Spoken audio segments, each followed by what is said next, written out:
જય અંબે મિત્રો, અમે સાસમ ગામથી અહીંયા અંબાજી આવ્યા છીએ। અહીંની સ્વચ્છતા જોઈને એકદમ મન પ્રસન્ન થઈ ગયું। અહીંયા કાચ જેવા રોડ છે અને સફાઈ કામદારો પણ નિયમિત રીતે સફાઈ કરતા રહ્યા છે। અહીંની સફાઈ એકદમ સારી છે અને આ માટે સફાઈ કામદારો અને વહીવટીતંત્રનો ખૂબ ખૂબ આભાર માનીએ છીએ। જય અંબે। જય અંબે પગપાળા સંઘ રાણીપ અમદાવાદ। અમે ત્યાંથી 81 માણસનો સંઘ લઈને આવીએ છીએ। રસ્તામાં મને કોઈ તકલીફ નથી પડતી।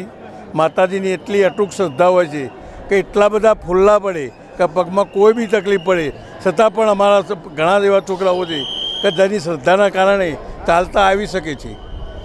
અમારા સાથે ઘણી પબ્લિકો છે। રસ્તામાં એટલી બધી સ્વચ્છતા વ્યવસ્થા અને મંદિરમાં જે દેવસ્થાન છે ત્યાં સરકાર તરફથી અને આયોજક તરફથી ફૂલ સારી વ્યવસ્થા હોય છે અને ફૂલ સગવડ હોય છે।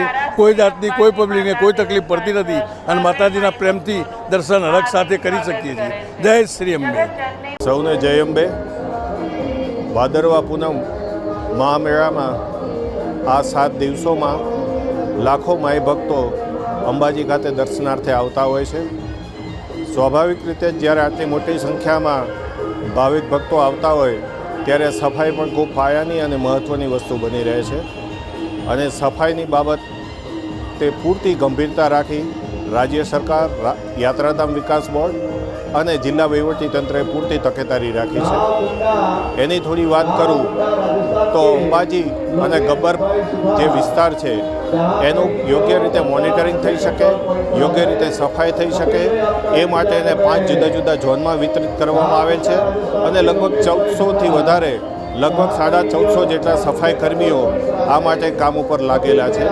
સાથે જ આ મેળાની વિશેષતા એ છે કે માઈ ભક્તો પદયાત્રા કરીને આવતા હોય છે ત્યારે પદયાત્રાથી આવતા માઈ ભક્તો માટે પણ સ્વચ્છતા જળવાઈ રહે એ માટે જે અંબાજીને જોડતા રૂટ છે ત્યાં સફાઈ પૂર્ણ રીતે થાય એ માટે જુદા જુદા ટ્રેક્ટર્સ અને ટીમ મારફતે સફાઈનું આયોજન કરેલું છે।